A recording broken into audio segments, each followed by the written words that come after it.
So I want you to imagine handing over, like, your entire life savings to some random voice on the phone. Oh man, the classic scam. Right. And, your family's waving all these red flags. The bank teller is literally begging you to stop, but you ignore every single warning. Because you're convinced you're right. Exactly. You are absolutely convinced you're doing the responsible thing, securing your future. Until you wake up, the voice is gone, and you realize you've, well, entirely funded your own ruin. Yeah, it's a devastating realization. It really is. And today, especially for those of you who are, studying the historical context of Israel's foreign alliances, we are taking that exact psychology of the modern scam and applying it to ancient statecraft, which is just a fascinating approach. It really is, yeah. We're doing a deep dive into a document that explores this really profound geopolitical observation made by the ancient prophet Hosea. In chapter 7, verse 9, he simply states, "Strangers have consumed his strength." Yeah, and the source material we're looking at uses this ancient text as like a foundational case study in the devastating mechanics of misplaced trust. Right. We are diving really deep into how the northern kingdom of Israel systematically dismantled its own sovereignty through its foreign alliances, primarily with the Assyrian Empire. Which was a massive deal at the time. Huge. But the document doesn't just stop at the historical analysis, though. It actually translates that brutal reality of ancient geopolitical compromise into this highly urgent spiritual and psychological warning for the modern believer. Okay, let's unpack this, because mapping a modern phone scam onto, like, ancient geopolitics is a pretty bold framework. Sounds a bit of a stretch at first, sure. Right, but the mechanics actually align perfectly. I mean, historically speaking, the northern kingdom of Israel had this foundational narrative of divine deliverance and sustenance, right? The Lord had established them. Right, that was their whole identity. Exactly. But then, as they looked around at the rapidly shifting power dynamics of the ancient Near East, they started getting nervous. I mean, who wouldn't? Oh, absolutely. You've got these massive, heavily militarized foreign empires like Assyria just aggressively expanding their borders. That's right, just taking over everything. And so instead of leaning into their historical reliance on divine protection, Israel's leadership, they went looking for hard geopolitical leverage. Political alliances, military tacts. Yeah, they pursued what they genuinely believed was this masterstroke of defensive strategy. Because, I mean, think about it. Israel was a smaller nation, and they were wedged right into this highly volatile geographic corridor. Like a literal crossroads for empires. Exactly. So outwardly, aligning with an imperial juggernaut like Assyria, it seemed like the ultimate pragmatic move.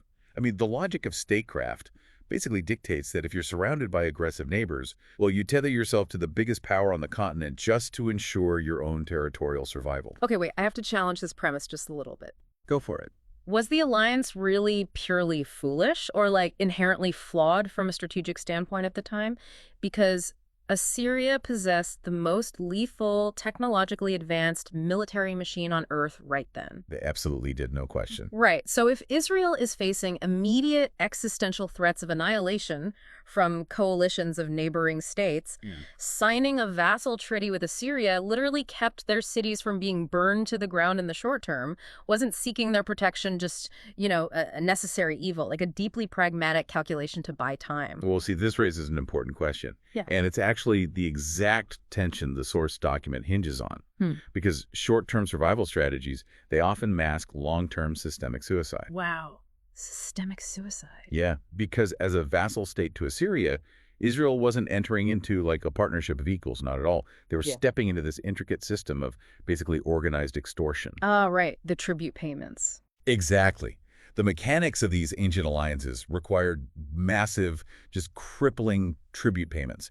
Israel's kings were continually forced to empty their national treasuries. They had to strip silver and gold from their own institutions and then just ship a massive percentage of their national wealth straight to Nineveh. All just for the privilege of not being invaded by their own quote-unquote ally. Yes, exactly. It was extortion disguised as protection. It perfectly mirrors, if we go back to our analogies, a struggling modern tech startup making just a fatal miscalculation. Oh, I like that. How so? Well, imagine a young company gets terrified by market competition, right? So they sign this wildly complex, highly predatory deal with a massive venture capital firm. Okay, yeah. I can see that. On paper, they issue this glowing press release claiming it's a brilliant strategic partnership. They get a sudden influx of capital, maybe some market protection. But the founders didn't read the fine print. They never do. Right. So they've quietly signed away their board seats, their voting rights, their creative control, and basically their long-term equity. So Assyria was essentially a predatory VC firm offering a short-term runway while secretly executing a hostile takeover from the inside. That is a perfect way to look at it. Right. And the source text really emphasizes that God saw the reality that the Israelite kings simply refused to acknowledge. Right, because they thought they were being so smart. Exactly. But these foreign powers were not saviors. The text explicitly labels them strangers. They systematically siphoned off Israel's strength. I mean, economically, like we said, the nation was bled dry by those relentless tribute quotas. Just a constant drain. Yeah. And militarily, they lost their defensive autonomy. They outsourced their security entirely to Assyrian forces. But culturally and spiritually, this situation was even more dire. Oh, so? Well, by trusting the chariots and armies of a foreign empire, the nation abandoned the core covenantal identity that, made them a distinct people in the first place. Man, and the collapse of a nation's identity and its treasury, that is one thing. But the truly terrifying part of this whole historical dynamic is the complete lack of self-awareness while it was happening. Oh, yeah. The blindness. Right. The text in Hosea contains this haunting assessment of Israel's disappearing strength. It just says, he does not know it. And I have to ask, how does an entire state apparatus, complete with economic advisors, military generals, royal treasurers, how do they fail to realize that their sovereignty and their core resources are evaporating right in front of them? It's wild, right? Mm-hmm. But the source answers that by pointing to the psychology of creeping normalcy.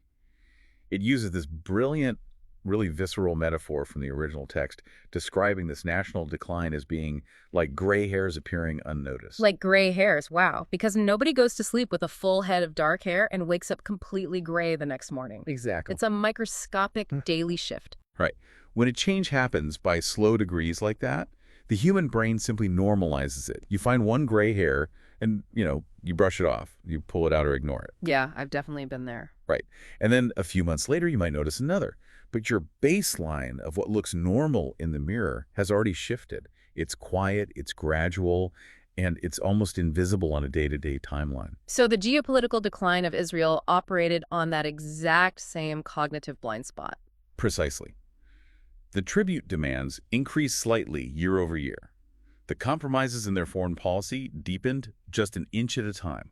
And because there was no sudden, catastrophic overnight collapse, the government's alarm systems were never triggered. That makes so much sense, because without that sudden shock to the system, there's no moment of reckoning. The kings of Israel never felt the need to call an emergency session to say, hey, we've destroyed our own foundation. We need to repent and return to the Lord. Right. They just thought it was business as usual. Exactly. So the primary danger wasn't merely the literal loss of bullion or soldiers.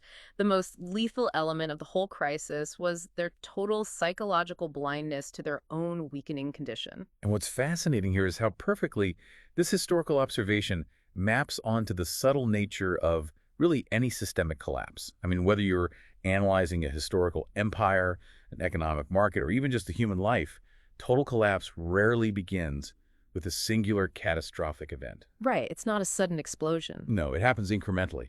The people operating inside the system constantly adjust their perception of reality. They accept a slightly degraded state of affairs as the new standard, and they keep doing that until the foundation is entirely hollowed out. Now, that psychological blindness at the state level is fascinating, but statecraft is really just a macro version of human psychology, right? So does the source document scale this dynamic down to the individual? Oh, it absolutely does. Because it's very easy to look back at the Iron Age Levant and play armchair quarterback, analyzing the foolishness of ancient kings. Now, how could they be so silly? Yeah, but the document does not let you stay comfortably in the past.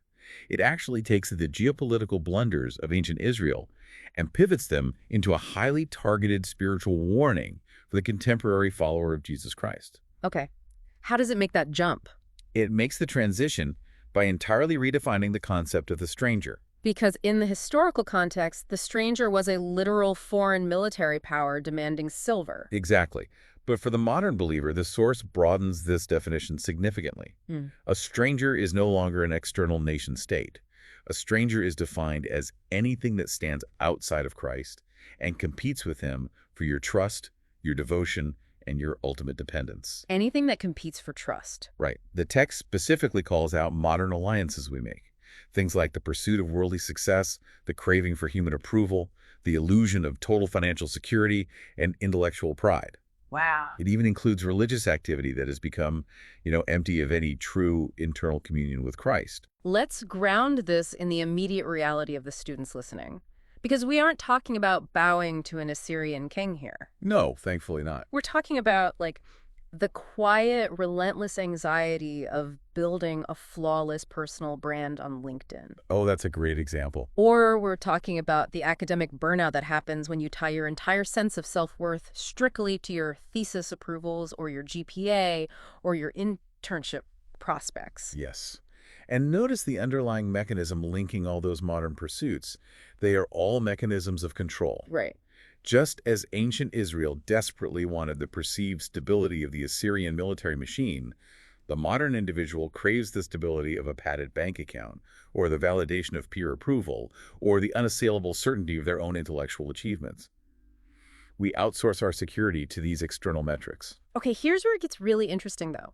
Because the text presents this massive paradox. These modern strangers, they do not look nefarious. Not at all. Just like an alliance with Assyria looked like incredibly sharp, responsible statecraft to the royal advisors, pursuing financial security or academic prestige offers this really alluring promise of stability. They appear highly productive. Exactly. They look necessary for survival in a highly competitive world. I mean, society actively rewards you for making these alliances, which makes the trap incredibly deceptive. It's so true. The scammer doesn't introduce themselves by announcing their intention to bankrupt you, right? Right. Hi, I'm here to steal your life savings. No. They offer to protect your assets. And these modern pursuits promise to solidify your identity and secure your future.